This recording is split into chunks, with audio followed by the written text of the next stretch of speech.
তহিদ আফ্রিদি আমার দিক থেকে আমি মনে করি ভালো ছেলে। তহিদ আফ্রিদি বন্যায় মানুষকে হেল্প করছে, অসহায় মানুষের পাশে ছিল।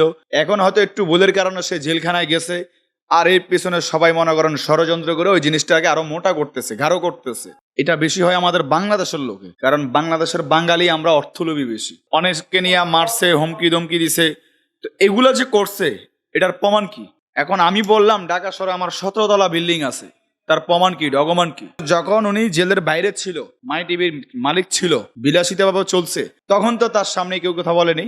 এখন তার একটু ভুল পাইছে। ওই যে কথায় আছে না, যার মাথায় তেল থাকে তার মাথায় সবাই তেল দেয়। এখন ওর মাথায় তেল নেই দেখা সবাই ওর বিরুদ্ধে কথা বলতেছে। তবে আমি আমার দিক থেকে মনে করি ছেলে একটা ভালো মানুষ, কারণ আমার সাথে কখনো প্রতিদ্বন্দ্বিতা হয়নি, কখনো কোনো ঝড়কা হয়নি। ডিপি হারুনের অফিসে নিয়ে তহিদ আফ্রিদি অনেককে নিয়ে মারছে, হুমকি ধমকি দিছে। তো এগুলো যে করছে এটার প্রমাণ কি? এখন আমি বললাম ঢাকা শহরে আমার 17 তলা বিল্ডিং আছে, তার প্রমাণ কি, ডকুমেন্ট কি? আপনি দেখেন ইন্ডিয়ার কলকাতায় যে কেডি ফারুক, উনি যে বলে আমার মক্কেল নির্দোষ, আমার মক্কেল যে দোষ করেছে তার প্রমাণ কি, ডকুমেন্ট কি? এখন আমি বললাম শহর আমার বাড়ি আছে, তার প্রমাণ কি, ডকুমেন্ট কি?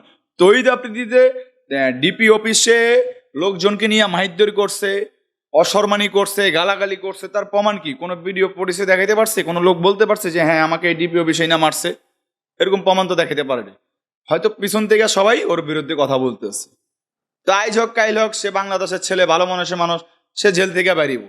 যে কোনো একটা ছেলে তো আর যে কোনো একটা ব্যক্তি তো জেলখানায় আজীবন থাকে না।